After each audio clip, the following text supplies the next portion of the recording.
Hey guys, where are you? David DeFranco here from daviddefranco.com. It has been, what, 3 months since I've done a tech haul video, and honestly, there's no excuse for that because I have been getting so much technology lately. So for those who are not aware, David's Tech Haul is a somewhat regular series that basically shows the latest technology that I've been buying, acquiring, reviewing, all that good stuff. So you know what? Without further ado, let's just jump right into it. First up is my Canon PowerShot G7 X in this Amazon Basics camera bag that I bought along with for like, what, $5? Extremely cheap. But the Canon PowerShot G7 X itself, $650. Definitely not cheap, but is it worth it? In my opinion, hell yes. Especially when you compare the camcorders that I've been using in the past. I forget the exact model numbers already, but I basically went through two 4K camcorders, $1,000 each. I was not impressed with them overall, so I sent them back to Amazon, got my money back, put that money towards a MacBook Pro, of which I'll talk about in a future video very soon, I promise. And then I put some side money into this, a new vlogging camera. So the G7 X, how is it? Honestly, the quality, the video quality that is absolutely stunning. Not only is the autofocus not that bad, but the depth of field that this thing produces just blows my freaking mind. Seriously, if you are looking for a good point-and-shoot camera for video purposes, definitely look at the G7 X and most likely will not disappoint in terms of video quality. Now, speaking in terms of audio quality, definitely a letdown. Now, is it a deal breaker? No, but audio quality, in my opinion, could be much better, especially from the perspective of the autofocusing noise. Now, for whatever reason, you can hear a slight click, like when it's autofocusing. Now, again, is this a deal breaker, just like audio quality? No, but it's definitely something you will want to keep in mind if you're looking for the G7 X to be your primary camera. Now, this is not my primary camera. This is kind of a camera that I'll use now and then for my weekend vlogs because I still prefer to use my GoPro for most of my vlogs. It's trustworthy, it gets all the information in the shot, and it's a fixed focused camera, which means I never had to worry about autofocusing issues. But for what the G7 X is, overall guys, this thing does not disappoint. It's packed with a ton of features, and of course, it is outstanding for still photography as well. A lot of people seem to miss that point because, well, it's interesting. In today's day and age, we primarily think of YouTube when we get cameras like this. But we cannot forget about still photography. A single photograph can hold so many memories, so do not overlook that. So between the G7 X, my LG G4, my iPhone 5S, and the Canon T4i, I have plenty of options for not only photography, but video as well. Now, of course, I will talk about this in depth in my review or final impressions video, whatever I'm gonna call it. But I will say this, awesome camera, and I do not regret spending my money on this. So definitely check it out if you're interested. There is a link right below. Of course, I just realized I forgot to put my notes up on the camera, so I'm gonna have to look down a bit. Next up is this little game, Destiny for PlayStation 4. Actually, guys, hold on 1 second. I'll be right back. All right, I just want to show you a little something. There you go, Destiny for the Xbox One.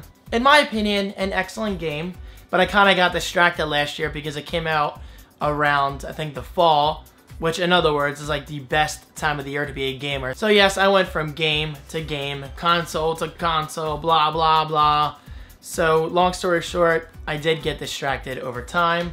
But shout out to my gaming crew, Chris, Kevin, Danny, Joey, Josh, Brittany, everybody. All of you fine people that I game with on almost a nightly basis. You guys encouraged me. You guys motivated me to get Destiny for PS4, basically so we can all play together. And Prime Day, while I was in Seaside Heights, overall was a disappointment, but Prime Day did have Destiny for PS4 for just $20, so I figured why not rebuy it. And honestly guys, I have zero regrets. I am already putting a lot more time and attention into this than I did the Xbox One version. Now, neither copy of this game is truly better because they're pretty much identical, but keep in mind, this is not cross-play, so Xbox One players cannot play with PS4 and vice versa. Okay, so I'm not saying I expected for that to be an option, I'm just saying, pick your preferred version ahead of time. But you know what? Like I said, zero regrets because I'm honestly loving Destiny. Yes, it is very repetitive, but it is also a ton of fun. And I'm currently a hunter with a level 24, I think, which is a lot of fun. And once I'm maxed out with my hunter on both subclasses, I will be trying out a warlock, which is actually something I never got around to doing on the Xbox One version. So I gotta say, it is cool having both versions of the game. And no, I have not purchased either of the DLC packs yet, but I will be doing that very soon. All right, what's next? It's time to talk about this, the Calypso Timeless Apple Watch stand. For demonstration purposes, I'm going to remove my 42mm Apple Watch Space Gray Edition, Sport, I should say. This thing is awesome. I am absolutely loving the Apple Watch.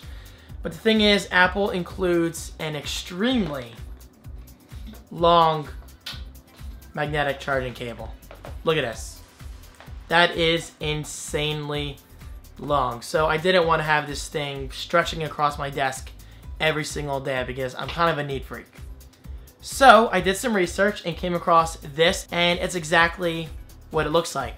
It's an Apple Watch docking stand. Now, this does not include a charger right away, but if you look on the bottom here, we have a little tread, or a trail if you want to call it that, and the cable basically goes into this middle hole like so. Push it in there nice and tight, just like that, and then you run the cable through this cutout, and boom, you sit this on your desk just like that. And it works great. And because the Apple Watch is magnetic, hold on, let me push this in just a little more. It actually snaps into place and charges. Now, obviously, this is not plugged in right now, so the Apple Watch is not going to charge. But I gotta say, this thing is excellent. I really like it. It's handcrafted in Europe. It uses premium leather and it's rich black. But of course, that's not it. You can get this in a variety of colors, so definitely check out the link right below. Guys, honestly, I am loving this dock. For one, its simplicity in design, and two, because the engineers were smart to make it like an arch-like design, this means that yes, you can put things underneath of it, and it's wide enough where if you wanted to put some video games under it, you could. Why not? So again, check it out. That link is right below. And enjoy. And finally, last but not least, let's get this cable out of the way. I actually got this a while ago, but I haven't really talked about it too much in my video, so I figured why not feature it today. This is the Western Digital 2TB portable USB 3.0 hard drive. I got this primarily for my MacBook Pro because as of today, my MacBook Pro has a 256GB SSD, which is plenty for everyday work. But when I work with larger projects in Final Cut Pro 10 and I apply any kind of color adjustments or filters or whatever, that basically doubles your project size in Final Cut Pro 10. It's just how it is. So I figured why not go big and get the 2TB version. And yes, there is a 1TB version if you're interested. And by the way, I said 2TB, right? Not 2GB. I tend to say things wrong in my videos. I apologize. But yes, I did go for the 2TB version. And honestly, I'm enjoying it. But you know what? I haven't really needed to use it. I plugged it into my MacBook Pro, formatted it using disk utility, and I formatted it so I can use it on both OS X and Windows, just in case I had to transfer files for whatever reason. And it went right back in my bag. I haven't really needed to use it for any projects yet. But you know what? It does not hurt to always have 2TB of portable data with you at all times. That is a lot of data, and definitely worth the less than $100 price tag. So guys, there you go, a quick recap. Canon PowerShot G7 X, Destiny, for PlayStation 4. Awesome game. Again, $20. I think it's currently selling for like $30 or $35, but that's still worth it in my opinion. The Calypso Timeless. I have to look down. I always want to say Calypso Timepiece. Calypso Timeless Apple Watch stand. Very cool. And last but not least, well, probably least because it's probably the least interesting, but still very functional. 2 terabyte Western Digital portable USB 3.0 hard drive. So guys, there you go, a very successful David's Tech Haul if you ask me. And of course, for your convenience, if you want to buy any of these products for yourself, all of those links are listed right below in the video description. So guys, that is it. Thank you so much for watching. Thank you so much for your support. Stay tuned for a future video of which I go through my entire MacBook Pro portable setup. I am really hoping that is something you guys find interesting because I am honestly loving my MacBook Pro. So I am just excited to talk about it more. But for now, we must part ways. Thank you again, and I will see you in my next video. Peace.